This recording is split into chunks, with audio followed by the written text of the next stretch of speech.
diinkii doonay inuu duulo laakiin hadalka joojin kari waayey.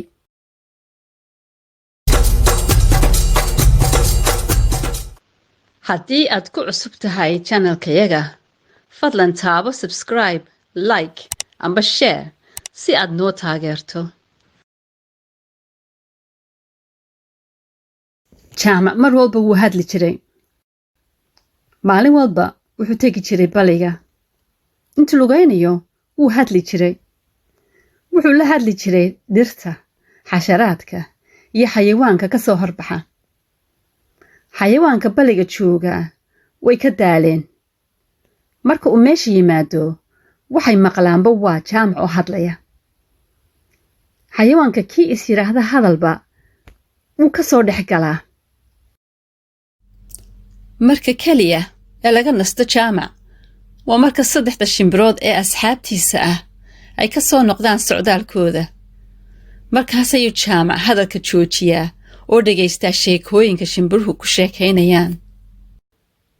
jaamac muu sugi kari jirin intay soo noqonayaan.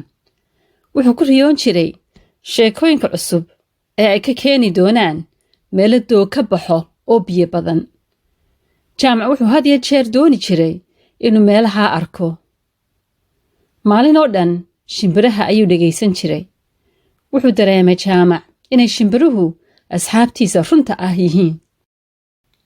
sannadkii dambe roob ma di'in. cadceedda kuleelkeedii ayaa baliga qalajiyey. xayawaankii ku noolaa baliga agtiisa way harraadeen oo gaajoodeen. wixii socon karayay way tageen. jaamac dhaqso uma socon karayn, meel fogna muu gaari karayn. halkii ayuu ku sugay xayawaan naxariis leh oo caawiya. shimbirihii jaamac asxaabtiisa ahaa ayaa soo ag maray oo arkay inuu weli joogo. waxay dooneen inay bariidiyaan jaamac. wuxuu u sheegay asxaabtiisii in xayawaankii oo dhan ay bali cusub tageen oo isaguna awoodu ku gaadho uu waayey. shimbirihii way ka naxeen jaamac. saaxiib ayay ahaayeen oo way jeclaayeen. shimbirihii fikrad ayay la yimaadeen. maadna soo raaci ayay yidhaahdeen. jaamac wuu qoslay. wuxuu ku jawaabay, waan jeclaan lahaa inaan idin raaco, laakiin baalan ma lihi oo duuli kari maayo. waxba ma laha ayay shimbirihii yidhaahdeen. annagaa ku qaadi doonaa. ushan xoog u qaniin. ma kari kartaa intaa? jaamac wuxuu yidhi, haa, daamankaygu waa xoog. halkii bay ka duuleen 4 saaxiib. shimbirta saddexaad kolba way eegtaa saaxiibkood. xoog ayuu qoriga u qaniinsanaa. indhahu aad u kala hayay oo dhulka quruxda badan ayuu daawanayay. shimbirta saddexaad kolba way xasuusisaa jaamac inaanu afka kala qaadin. sare ayay u duuleen. intay duulayeen waxay la kulmeen shimbiro kale. shimbirihii way la yaabeen diinka duulaya. weligood may arkin wax la mid ah. shimbiraha qaarkood ayaa ku soo dhowaaday oo weydiiyey wuxuu meesha ka qabanayo. shimbirtii saddexaad ayaa ku tidhi, idinlama hadli karayo diinku.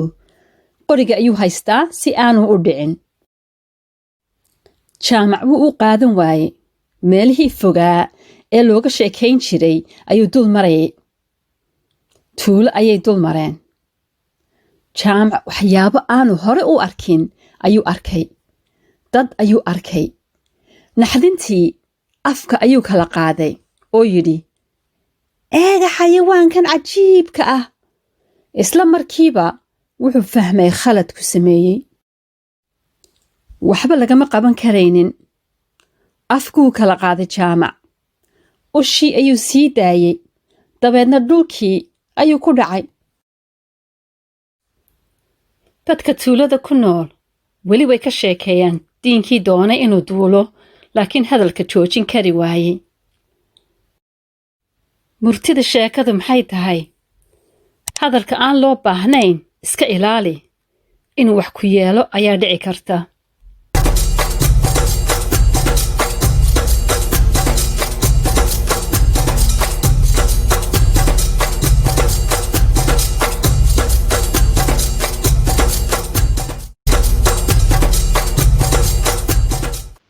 haddii aad ku cusub tahay channelkayaga fadlan taabo subscribe like amba share si aad noo taageerto